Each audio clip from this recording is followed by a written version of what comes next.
kopi dengan gula pasir. Jangan lupa roti sarikaya. Untuk semua sahabat podcast yang hadir, terimalah salam dari saya. Assalamualaikum warahmatullahi wabarakatuh. Waalaikumsalam warahmatullahi wabarakatuh. Jumpa lagi bersama kami podcast SMK Negeri 2 Teluk Buantan.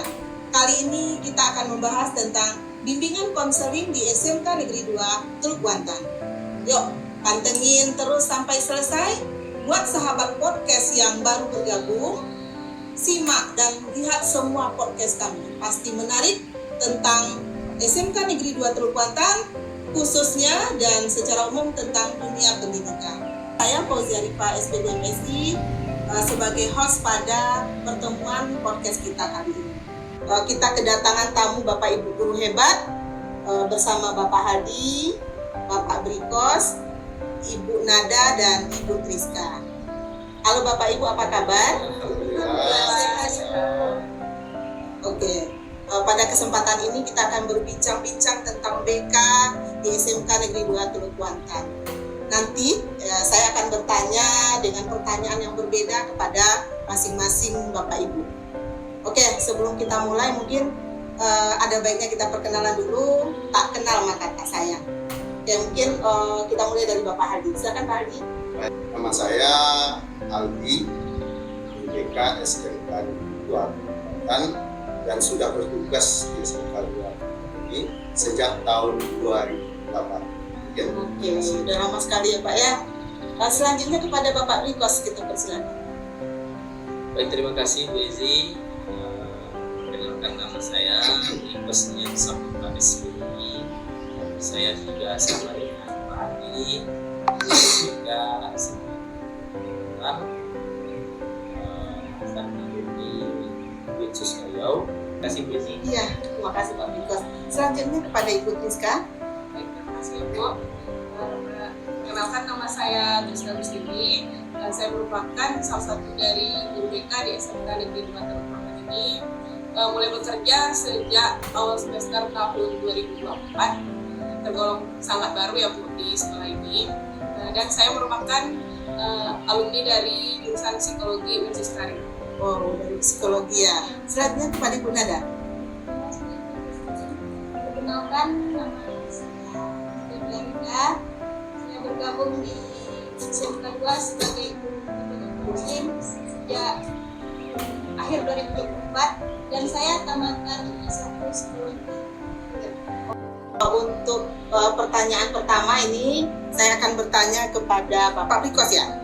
Oke, bisa Bapak jelaskan lebih mendalam tentang bimbingan konseling itu Pak? Baik, terima kasih Bu. Bimbingan konseling itu dilahirkan di Amerika Serikat pada sekitar tahun 1908 yang didirikan oleh ilmuwan yang bernama Abraham Person, ya Bu ya. Abraham Person awalnya ilmu bimbingan konseling ini dulunya hanya untuk para veteran yang sudah pensiun. Ya, jadi mereka para veteran itu tidak ada kerja. Akhirnya mereka dulu diberikan pekerjaan mengenai bakat dan minat. Nah, bakat dan minat yang para pensiun tadi memberikan bimbingan kepada calon-calon yang akan masuk militer lah begitu. Itu awalnya, kemudian bimbingan konseling ini menyebar ke seluruh dunia termasuklah ke Indonesia pada tahun 1960-an. Langsung bergabung di sekolah-sekolah, fakultas-fakultas ataupun universitas pendidikan, fakultas-fakultas keguruan yang bersifat bimbingan konseling. Nah, bimbingan konseling ini terdiri dari dua kata Bezi, ada bimbingan, ada konseling. Bimbingan ini dalam bahasa Inggris namanya guidance and counseling. Guidance and counseling. Bimbingan itu cara membedakannya dengan konseling gampang saja Bezi. Bimbingan dan konseling. Bimbingan itu bisa saja dilakukan oleh semua orang karena bimbingan itu sifatnya pemberian bantuan, nasihat dan sebagainya. Nah, para pelatih bola mungkin memberikan bimbingan kepada pemain bola, itu namanya bimbingan. Namun konseling sedikit berbeda dengan bimbingan. Konseling ini adalah proses pemberian bantuan dari seorang guru BK kepada klien ataupun disebut dengan siswa yang tujuannya adalah menuntaskan permasalahan-permasalahan yang dihadapi oleh siswa. Kenapa berbeda antara bimbingan dan konseling? Karena konseling ini ada tahapan-tahapan yang harus dijalani. Ya, ada namanya tahap awal, ya, ada namanya tahap inti, ada tahap akhir. Nah, pertanyaan selanjutnya, betul, Pak. karena pertanyaannya tadi apa itu bimbingan konseling? Pada umumnya bimbingan konseling itu adalah pemberian bantuan, pemberian nasihat, kemudian memandirikan siswa, kemudian mencari bakat dan minat siswa, kemudian membahagiakan siswa. Begitu. Ya. Terima kasih. Iya. Ternyata panjang sekali sejarah dari bimbingan konseling ini. Saya juga baru tahu nih Pak Brikos. Nah sekarang mungkin untuk Pak Haldi nih. Tadi Pak Brikos sudah bercerita tentang BK itu bagaimana. Sekarang kalau BK itu di SMK Negeri 2 Pak bagaimana Pak? Kalau SMK Negeri 2 saat ini memang sudah berjalan lebih baik. Bagaimana peran konselor di SMK yang membantu siswa dalam mengatasi masalah akademik maupun dalam masalah personal atau masalah pribadi? Baik, izin menjawab Ibu Iya. Edi. Silakan Bu. Di dalam bimbingan dan konseling ini itu kami memiliki yang namanya bimbingan belajar. Nah, bimbingan belajar ini bertujuan untuk melihat kurangnya atau menurunnya semangat belajar pada anak. Nah, itu kami lakukan untuk melihat anak siapa saja yang tergolong dalam tersebut. Kami bekerja sama dengan wali kelas. Nah, setelah kami mengetahui siapa aja anak yang mungkin semangat belajarnya menurun atau kurangnya motivasi belajar pada anak, nah kami melakukan yang namanya konseling pribadi. Nah, dengan konseling pribadi lah itu kami nanti membantu anak untuk meningkatkan semangat belajarnya, membantu anak agar bagaimana cara melihat kesulitannya di mana, ya nah, seperti itu.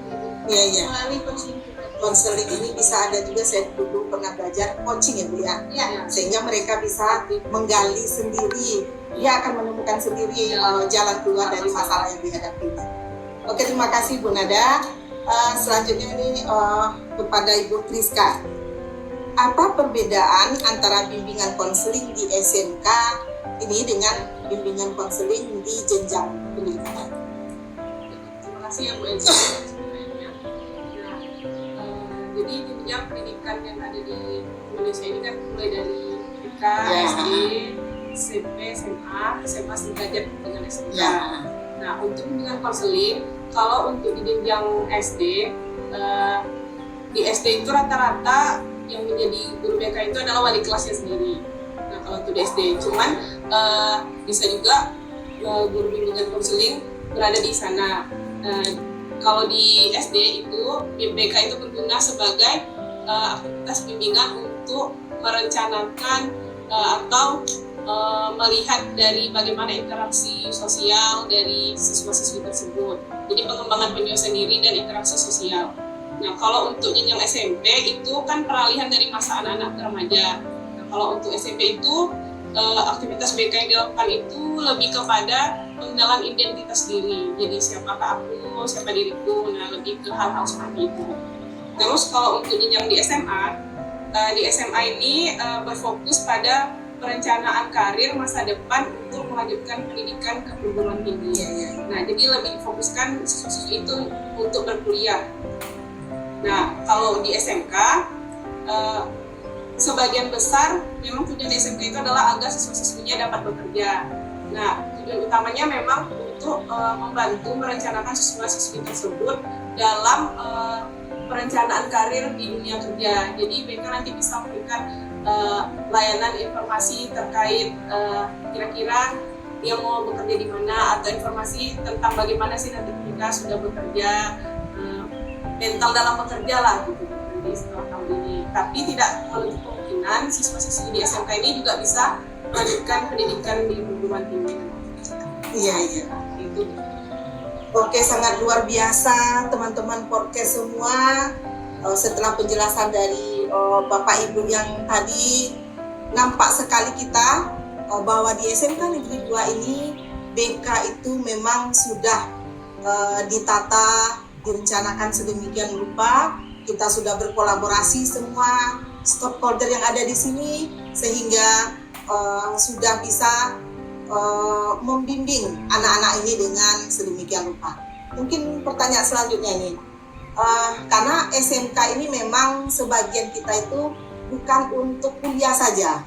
Mungkin kalau di sekolah di umum atau SMA, suksesnya sekolah itu banyaknya terima di perguruan tinggi, gitu kan Bapak Ibu. Tapi kalau kita di SMK mungkin yang kita lihat bekerja, kuliah, bekerja di mana mereka? Apakah tamatan dari SMK ini tersalurkan semuanya untuk bekerja? Gitu.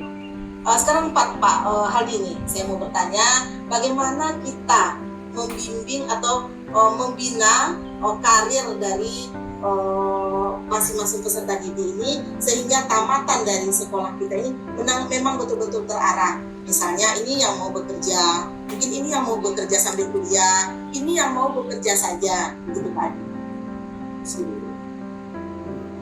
Yang pertama sekali supaya siswa itu terarah.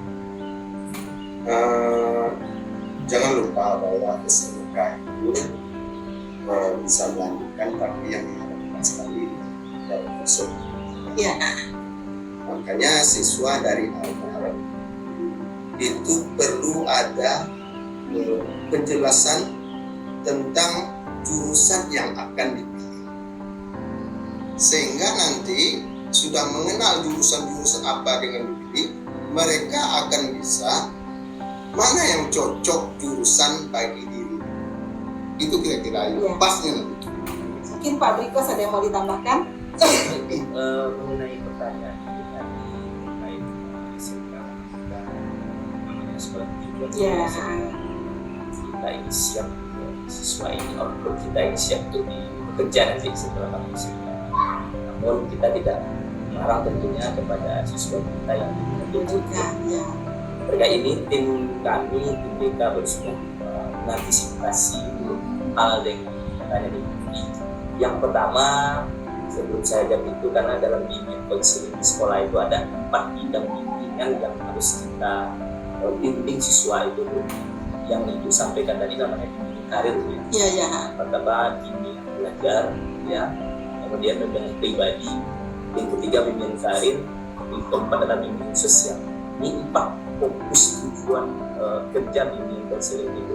Jadi yang Ibu sampaikan tadi namanya bidang bimbingan karir.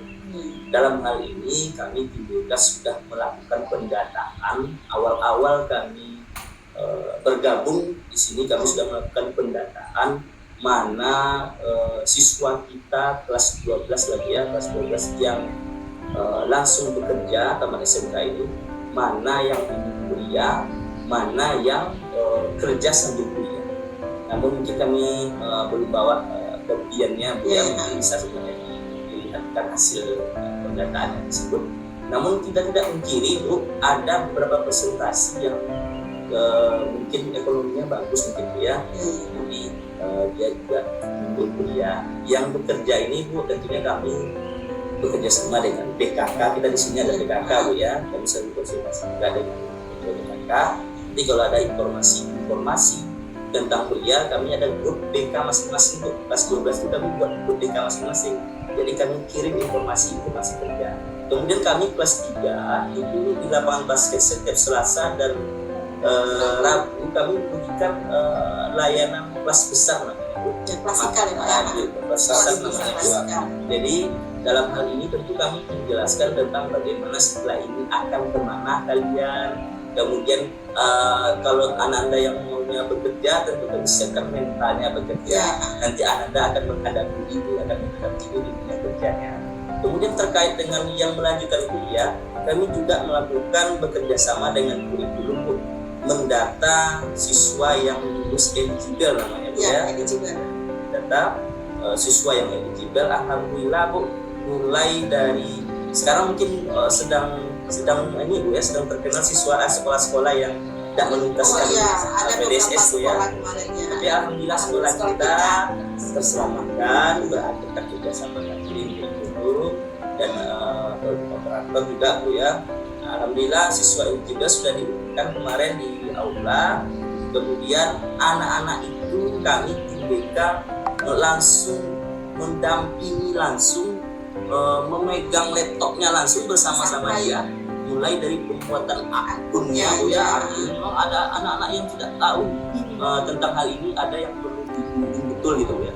Kemudian jalur-jalur apa yang dia masuki, kami bawa mereka ke ruangan BK bersama tim kami Bu ya, tim BK di sini.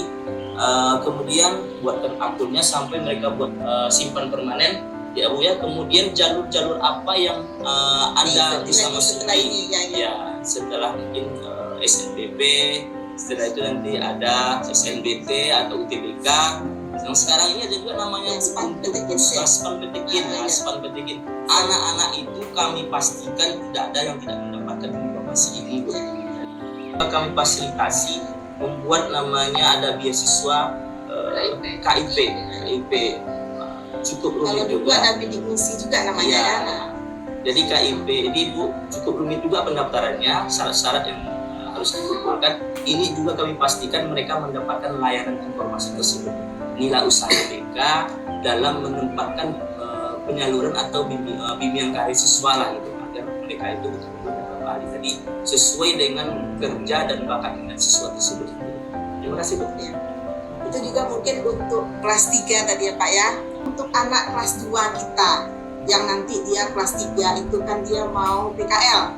Seperti ini juga dilakukan yang seperti itu kan Pak ya, pembinaan yang seperti itu, sehingga mereka memilih tempat PKL-nya juga tidak sembarangan sesuai dengan jurusannya. Oke, terima kasih Pak, keren sekali ini sahabat podcast. Ayo ke SMK Negeri 2. Di sini kita sudah dilayani semua, walaupun gurunya cuma 4 orang, guru BK kita, dan walaupun siswanya sampai 1.300 tadi, tapi insya Allah semua dapat pelayanan yang baik. Oke, tadi saya teringat Ibu Nada tadi bercerita tentang kerjasama dalam sebagai konselor itu dengan orang tua, begitu kan? Oh, bentuk kerjasamanya seperti apa itu? Komponen BK itu Bu, memang ada namanya layanan kolaborasi Ya, dengan orang tua. Kalau dengan orang tua mungkin bisa kami lakukan menjaga komunikasi yang baik dengan orang tua, baik secara langsung maupun tidak langsung. Secara tidak langsung mungkin seperti lewat telepon atau pesan WhatsApp. Nah, jadi kami juga selalu ada mengundang orang tua langsung ke sekolah untuk membicarakan mengenai masalah-masalah anak yang terjadi. mantap sekali. Ini udah hampir di penghujung cerita kita ini, Bapak Ibu hebat semuanya. Mungkin ada ini ada sedikit lagi yang mau saya tanyakan. Bagaimana pandangan dari Bapak Ibu terhadap era digital? Apakah ada inovasi dalam penggunaan teknologi yang akan diterapkan yang akan bermanfaat untuk bimbingan konseling ini? Terserah siapa yang bisa menjawab. Terima kasih. Saya akan coba memberikan yang pertama.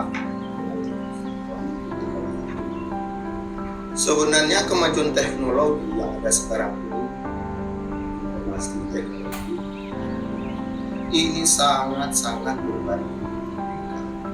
Karena jangan lupa bahwa guru di bimbingan dan konseling itu ada namanya layanan informasi. Layanan informasi. Nah, dengan adanya IT itu, guru BK akan banyak mendapatkan informasi. Panen ya, kita dengan data itu mana terkumpul lah yang dari dulu sampai sekarang itu ada. Itulah ya teknologi. Itu Bu. Iya. Terima kasih Bapak. Ada yang mau menambahkan Ibu Rizka? Saya ini jadi untuk di era digital ini kita bisa menggunakan, kemarin kami kan ada MGBK tuh Bu. Ya. Nah, di MGBK itu kami sudah diajarkan sama teman-teman yang ada di sekolah itu bahwa kita bisa mendeteksi bagaimana keadaan siswa pada saat hari itu dengan menggunakan link website. Jadi nanti di situ akan muncul anak ini kira-kira psikisnya seperti apa, keadaan psikisnya baik buruk, terus keadaan fisiknya baik buruk, sosialnya baik buruk. Nah itu kita bisa tahu langsung dari link website yang sudah ada di perkumpulan BK kami, GBK di Kabupaten Pangan Sendiri.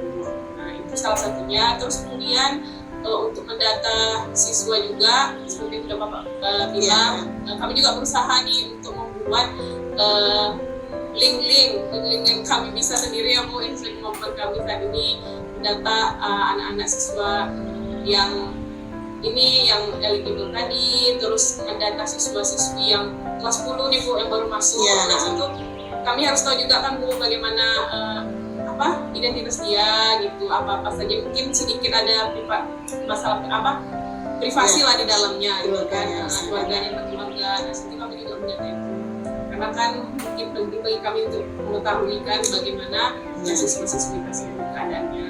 Mungkin itu sih beberapa yang baru bisa kami lakukan. Mungkin kedepannya semoga di era digital ini BKSMK 2 itu semakin maju lah Bu. Amin.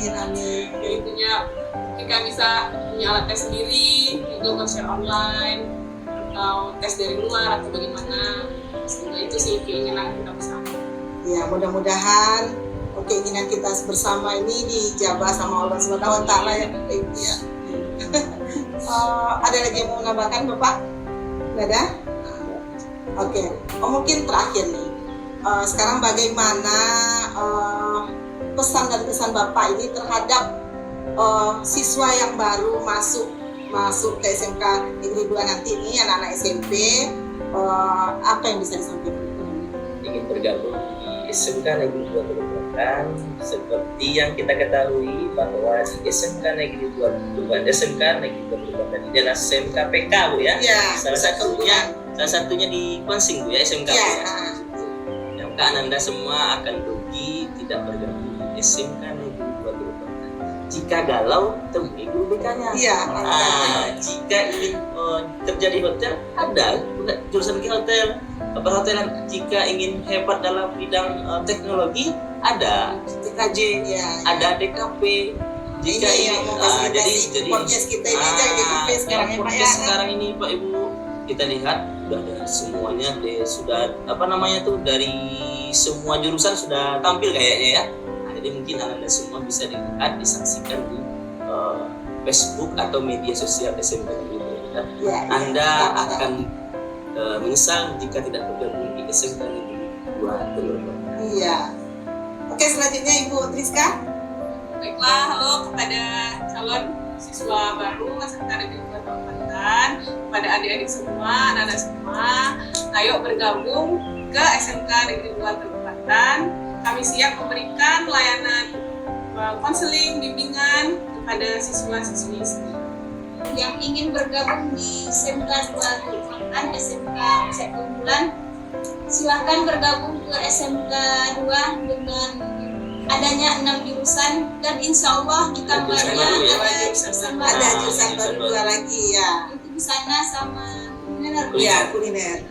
Nah, bagi ananda-ananda yang ingin bergabung dan bisa jumpa guru BK muda, bapak guru BK yang gaul, silahkan bergabung di SMK 2. Di sini bagi siswa yang masuk di SMK kan suatu sekolah yang memang tidak salah pilih bagi kalian kalau memang betul-betul kalian dari kelas 10 itu berminat untuk masuk ke SMK Negeri 2 Teluk Banten dengan jurusan-jurusan kehidupannya. Dan kami dari BK siap untuk melayani siswa semua untuk mengoptimalkan potensi kalian. Kalau ada permasalahan, kalau ada kegalauan, ya kami akan siap untuk membantu kalian untuk mengoptimalkan potensi-potensi sehingga diharapkan kalian itu berasa nyaman, aman, dan tenang di SMK Negeri 2 Teluk Banten. Iya. Begitu Bapak Ibu ya, sesuai dengan moto atau podcast kita ini, masa depan cerah bersama SMK Negeri 2 Teluk Banten. Mungkin demikian sampai di sini percakapan, bincang-bincang kita. Mudah-mudahan sharing dan bincang-bincang tadi dapat menjawab pertanyaan-pertanyaan yang diajukan oleh baik itu siswa, baik itu wali murid dan masyarakat tentang bagaimana sih SMK 2, bagaimana sih PK di SMK Negeri 2. Jadi jangan ragu lagi, ayo bergabung di SMK Negeri 2 Teluk Kuantan, SMK PK, pusat keunggulan satu-satunya di Teluk Kuantan, Kabupaten Kuantan Sentul.